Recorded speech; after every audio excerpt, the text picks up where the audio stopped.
Rahul Gandhi, Rahul Gandhi, Congress party, Congress party, Rahul Gandhi. अब दोनों हाथ उठाइए। एक तरफ पप्पू यादव बेटा, एक तरफ हमारा विधायक है ना, दो बेटा, दो भाई है ना। दोनों हाथ उठाइए। कौन छाप? कौन छाप? गरीबों का छाप, सब जात का छाप, अरे लोकतंत्र का छाप, संविधान का छाप, अरे हमारा छाप, अरे सबका छाप, अरे बिहार का छाप, अरे आजादी का छाप, अरे इंसानियत का छाप, अरे सच्चाई का छाप। बस मैं एक ही आग्रह करते हुए हम लड़ेंगे और हम फिर आएंगे 8 और 9 को। अभी हमारे नेता आदरणीय राहुल गांधी जी से आग्रह करूंगा, आप आए और सीमांचल की आजादी से पैगाम दें। भारत की आजादी के लिए भारत का अगला प्रधानमंत्री कौन होगा, 29 का प्रधानमंत्री कौन होगा। बहुत बहुत धन्यवाद। अस्सलाम वालेकुम, आदाब, जय भीम, नमो बुद्धाय। शुक्रिया पप्पू जी। इस देश का मुस्तकबिल जिसकी तरफ इस देश के 140 करोड़ लोग उम्मीद से देखते हैं, वो जननायक आपके बीच आ गए हैं। एक बार जोरदार स्वागत करिए ताली बजा करके। इससे पहले भी इस मैदान में राहुल गांधी जी आए थे, लेकिन मुझे लगता है कि इस बार पिछली बार से ज्यादा उत्साह दिख रहा है।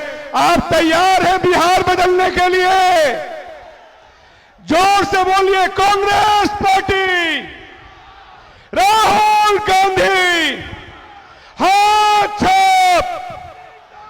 अब आपके बीच में इस इलाके के लोकप्रिय विधायक, 50,000 अंतर से पिछला चुनाव जीतने वाले आबिदुर रहमान साहब को मैं आमंत्रित करता हूं, आए और अपनी बात रखें।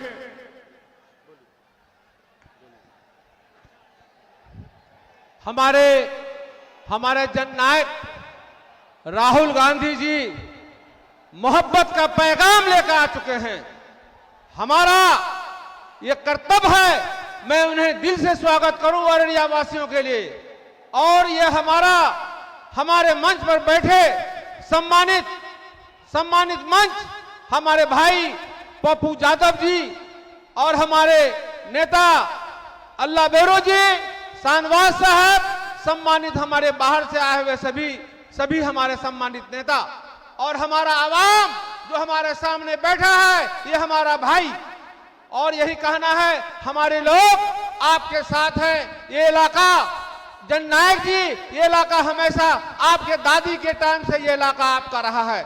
ये सुदूर इलाका हमेशा आपके साथ रहा है, आपका चोली दामन के साथ रहा है। और हम लोग आज के दिन में, हमें लोग बांग्लादेशी कहा करते हैं, हमें लोग पाकिस्तानी कहा करते हैं। आप भगवान चाहा आप जरूर प्राइम मिनिस्टर बनेंगे। हमें दिल से आत्मा से तय करता है कि आप जरूर प्राइम मिनिस्टर बनेंगे और हमारी बातों को सुनेंगे। ये इलाका बहुत पसंदीदा इलाका है। हम लोग मखाना पैदा करते हैं, लेकिन सारा मखाना यहाँ से चला जाता है। इसके लिए एक फैक्ट्री होना चाहिए। यहाँ हम लोग मकई पैदा करते हैं, मक्का पैदा करते हैं, हमें सब चीज लूट के लेके लोग चले जाते हैं। कोई फैक्ट्री नहीं है, कोई मखाना का फैक्ट्री नहीं है। हुजूर, हम लोग पानी से तरसते रहते हैं, पानी के लिए मर जाना पड़ता है। और इस पंचायत में आधे से लोग नेपाल के तराई से, वहां से बाहर से छोड़कर हमारी खेती को तबाह कर दिया जाता है। इस पर भी आप गौर करेंगे हुजूर, ताकि ये इलाका आपका इलाका है, आपके दादी का इलाका है, आपका पिता का इलाका है। हम लोग आपके इस वोट को आपके झोली में डालना चाहते हैं। आपके झोली में डाल दिया मैंने, और ये आप जैसा चाहें वो कर सकते हैं। इस इलाके में हमें इंजीनियरिंग कॉलेज की जरूरत है हुजूर, आप जरूर प्राइम मिनिस्टर बनेंगे। हमारा दिल कहता है, मैं जानता हूं आपको, आपका जिस परिवार से है, हम भी उसी परिवार से लगाव रहा है। आज से नहीं, जमाने से 1930 से अब तक हम लोग कांग्रेस को छोड़कर आज तक कहीं नहीं गए हुजूर। जिस हाल में रहना पड़ा है हुजूर, हम आपके साथ हैं। और यहाँ पर एक इंजीनियरिंग कॉलेज की जरूरत है। नेपाल सरकार सरकार से बात करने की जरूरत है। आपको हुकूमत बनेगी और उससे बात कीजिए ताकि हमें बाढ़ से निजात हो। लोग खेती करते हैं, पैदा करके लाते हैं, पूरा पानी में खेती को दह दिया जाता है। हम लोग बैठ के आंसू पोंछते हैं और हम लोग रात में भूखा सोते हैं। हुजूर उसको देखा जाए, ऐसा बांध का निर्माण किया जाए ताकि हमें आपके तरफ से हमें काफी छूट हो। जब पंडित नेहरू जी ने इस तरह से हमारा बांध का उपयोग किया था वहां नेपाल के तराई में, उसी तरह आप भी इस तरह किसी ऐसा काम इंजीनियरिंग तरह कर दें ताकि यहाँ के लोगों को निजात मिले। हुजूर ऐसा देखा जाए, ये इलाका आपका है, हमेशा आपके साथ रहेगा। और इन्हीं शब्दों के साथ मैं अपनी बातों को विराम देता हूं। और ऐसे लोगों के साथ हम लोग बैठे हैं ताकि इन्होंने आपकी लड़ाई जम्मू कश्मीर से लेकर यहां तक 400 किलोमीटर का पद यात्रा किया, कितना ठेला, कितना आबरू अपना तलवा में जला होगा। उतना ही नहीं, आपका एनआरसी सीए वोट चोर का पैगाम इन्होंने हमारे जननायक राहुल जी ने लाया। और आप असेंबली में पार्लियामेंट से लेकर वहां तक, चाहे वो एनआरसी का मामला हो, चाहे उसका मामला हो, चाहे वक्फ बिल का मामला हो, हमेशा उन्होंने उठाया करते हैं। उतना ही नहीं, जब अभी वक्फ बिल हुआ और मुसलमानों का तहफ़्फ़ुज़, आम मुल्क माइनॉरिटी का तहफ़्फ़ुज़ का हमेशा इन लोगों ने बीरा लिया है। ऐसे लोगों को हम लोग छोड़ के नहीं जाना चाहते हैं। आप हुजूर जिस हाल में रहें, हमको अपने झोली में रखा जाए ताकि हम आपके साथ में रह सकें। बातें बहुत सारी है, हुजूर बात को हमेशा गौर किया जाए। ये इलाका बहुत ही सुदूर इलाका है, आपका इलाका है, हम लोग आपके साथ हैं। इन्हीं चंद शब्दों के साथ मैं अपनी बातों को विराम देता हूं। जय हिंद, जय भारत, जय राहुल गांधी। सबसे पहले तो हम अपने जननायक राहुल गांधी जी का अररिया जिला कांग्रेस कमेटी की ओर से स्वागत और अभिनंदन करते हैं। आप तमाम लोग ताली बजा करके आदरणीय राहुल गांधी जी का स्वागत कीजिए। राहुल गांधी जी ने, आप अच्छी तरह जानते हैं कि अररिया के धरती पर यह 5वां प्रोग्राम है। निश्चित रूप से राहुल गांधी जी को आपसे प्रेम है, अररिया से प्रेम है और अररिया वासियों का भी यह फर्ज है कि आने वाले समय में राहुल जी के इस प्रेम और अभिनंदन को आप वोट में तब्दील करेंगे और भारी बहुमत से यहाँ के प्रत्याशी जिन पर भरोसा करके राहुल गांधी जी ने आपके बीच भेजा है, अगर आप उनके भरोसा पर उतरेंगे तो फिर राहुल जी का एक बड़ा प्रोग्राम होगा। इन्हीं चंद शब्दों के साथ हम अपने महानायक राहुल गांधी जी का स्वागत करते हैं और अभिनंदन करते हुए उनको मैं अनुरोध करता हूं कि वो आपके बीच आए। राहुल गांधी, राहुल गांधी, कांग्रेस पार्टी, हाथ छाप, हाथ छाप, राहुल गांधी, राहुल गांधी, राहुल गांधी। कृष्णा लवारू जी, पप्पू यादव जी, शाद अहमद जी, कैंडिडेट रहमान जी, मनोज जी, स्टेज पे महागठबंधन के नेता, भाई और बहनों, प्रेस के हमारे मित्रों और जो यहाँ हजारों युवा आए हैं, आप सबका यहाँ बहुत बहुत स्वागत, नमस्कार। और जो स्कूल यूनिफॉर्म में लड़कियां आई हैं, आपका भी नमस्कार। कैसे हैं आप?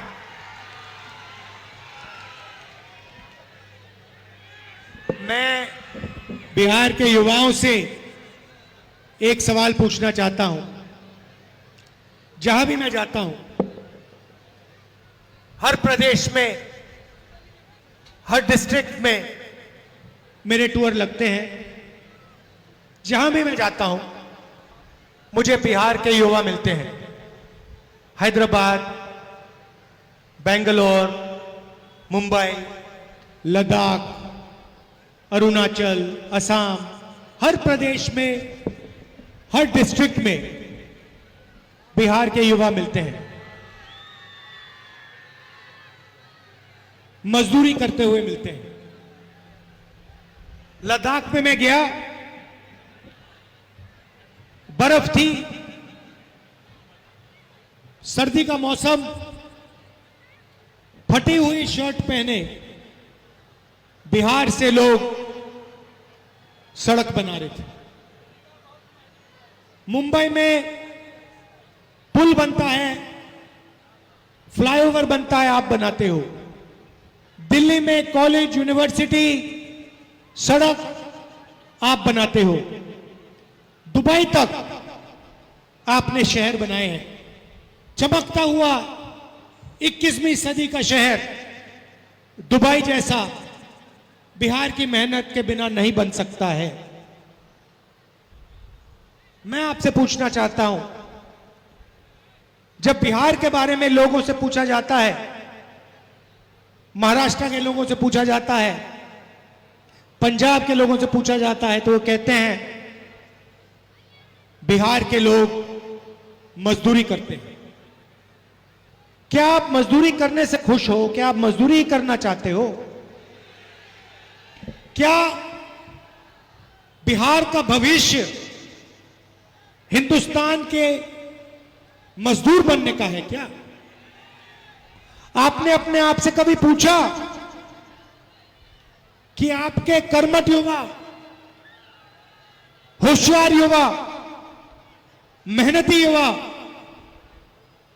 बिहार में रोजगार नहीं पा सकते, बिहार में इंजीनियर नहीं बन सकते, बिहार में डॉक्टर नहीं बन सकते, और पूरी देश में उन्होंने जाकर मजदूरी करनी पड़ती है?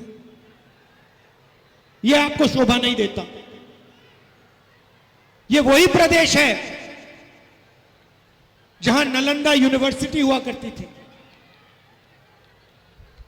दूर दूर से हिंदुस्तान के प्रदेश छोड़िए, China, Vietnam, Japan, Korea, England, Germany, France, इन देशों से लोग नालंदा यूनिवर्सिटी आते थे बिहार में शिक्षा लेने, आपके ज्ञान के बारे में सुनने और समझने दूर दूर से आते थे। आज भी आते हैं, टूरिस्ट बन के आते हैं, चाइना से, जापान से, आपके इतिहास को देखने। यह आपकी हिस्ट्री है और यही आपका भविष्य होना चाहिए। यहां महागठबंधन की सरकार आएगी, 100% बिहार में आएगी, और मैं आपको कह रहा हूं, गारंटी करके कह रहा हूं कि 2-3 चीजें होंगी। सबसे पहले यह सरकार किसी एक जात की या किसी एक धर्म की सरकार नहीं होगी।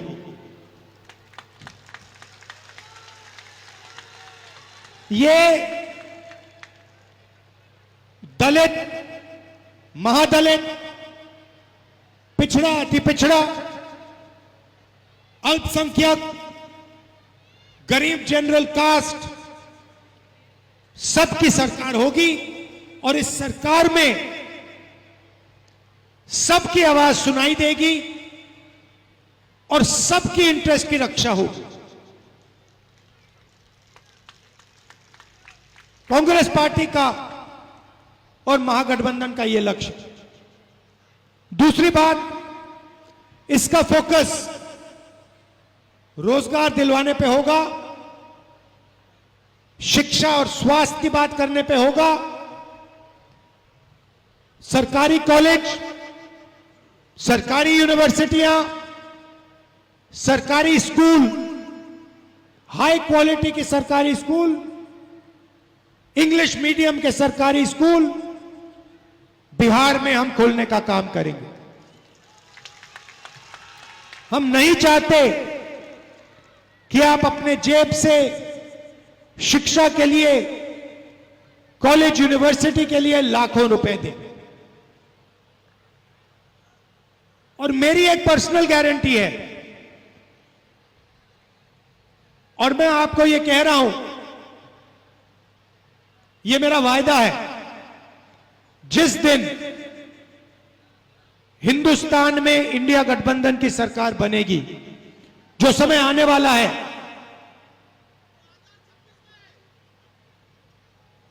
जो आने वाला है और बहुत जल्दी आ सकता है,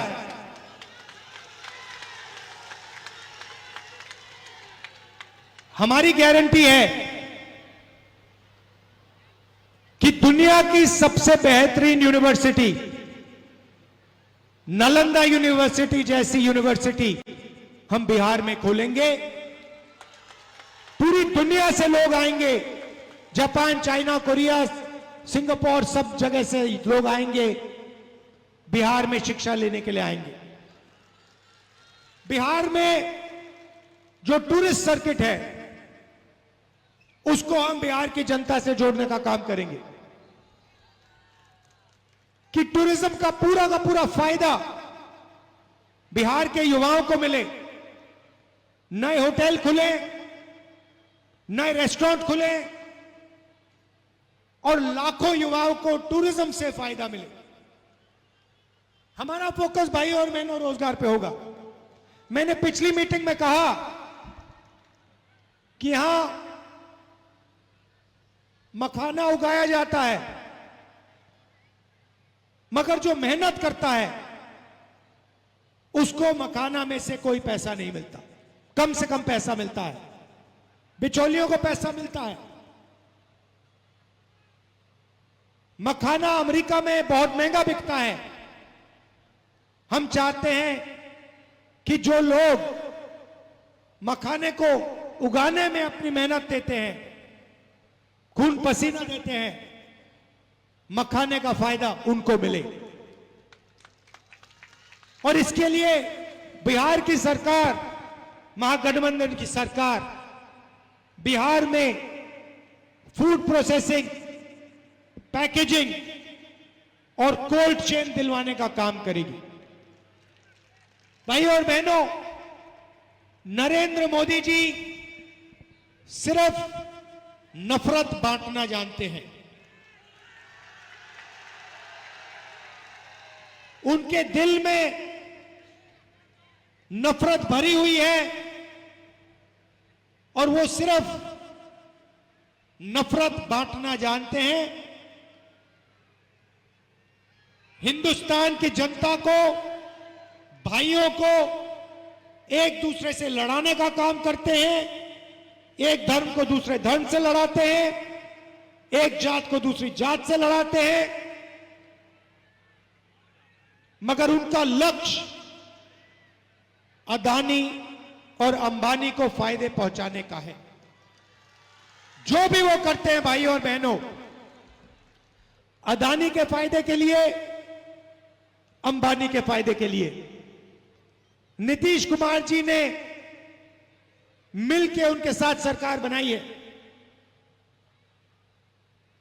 मैं अति पिछड़ा भाइयों से कहना चाहता हूं कि नीतीश जी जंगल राज की बात करते हैं। जंगल राज दिल्ली में है। नरेंद्र मोदी और अमित शाह ने देश में जंगल राज लागू कर रखा है।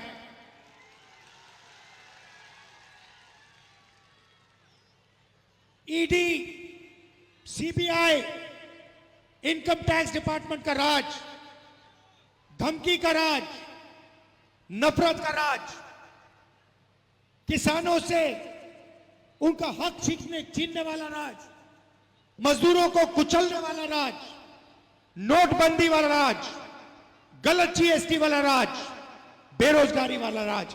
यह है सच्चा जंगल राज जो नरेंद्र मोदी और अमित शाह दिल्ली में चलाते हैं। और नीतीश जी, दूसरी बात, पूरा बिहार जानता है कि आप बिहार की सरकार को नहीं चलाते हो। बिहार की सरकार ब्यूरोक्रेट्स द्वारा, बीजेपी, नरेंद्र मोदी और अमित शाह चलाते हैं।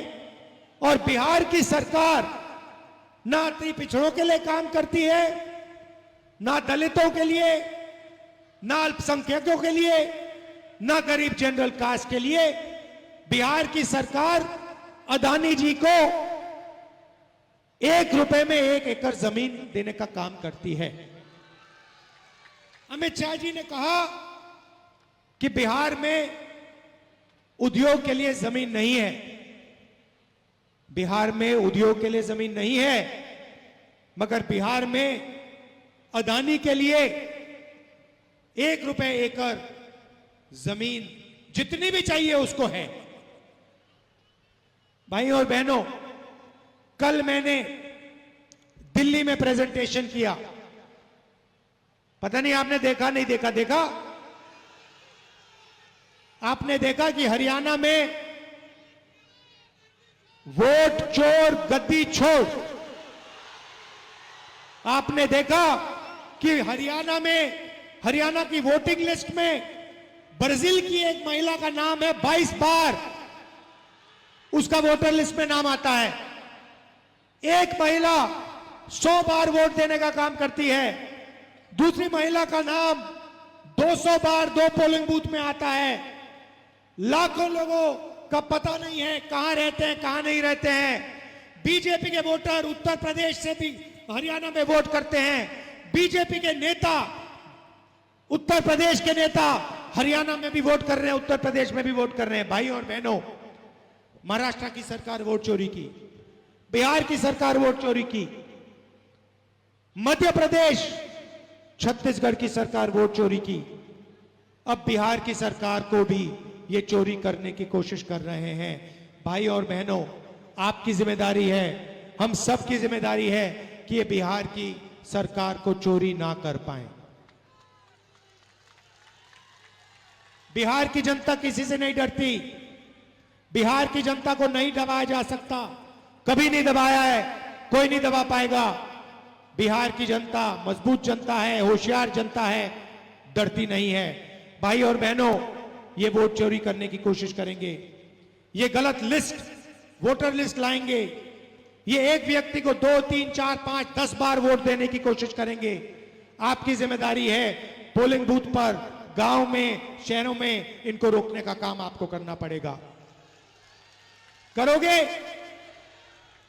भाई और बहनों, यहां पे आप हमारे प्रत्याशी को जिताइए, भारी बहुमत से जिताइए। गठबंधन के सारे प्रत्याशियों को आप यहां जिताइए। आपका मैं दिल से धन्यवाद करता हूं, दूर दूर से आप आए, दिल से धन्यवाद, नमस्कार, जय हिंद। और भाई और बहनों, मैं 4000 किलोमीटर चला लाखों लोगों के साथ। हमारा एक ही मकसद है, नफरत के बाजार में मोहब्बत की दुकान खोलनी है। यह देश नफरत का देश नहीं है, यह देश भाईचारे का देश है, मोहब्बत का देश है, यह सबका देश है। नफरत के बाजार में हम मोहब्बत की दुकान छोड़ के बना के छोड़ेंगे। दिल से आप सबका धन्यवाद, नमस्कार, जय हिंद।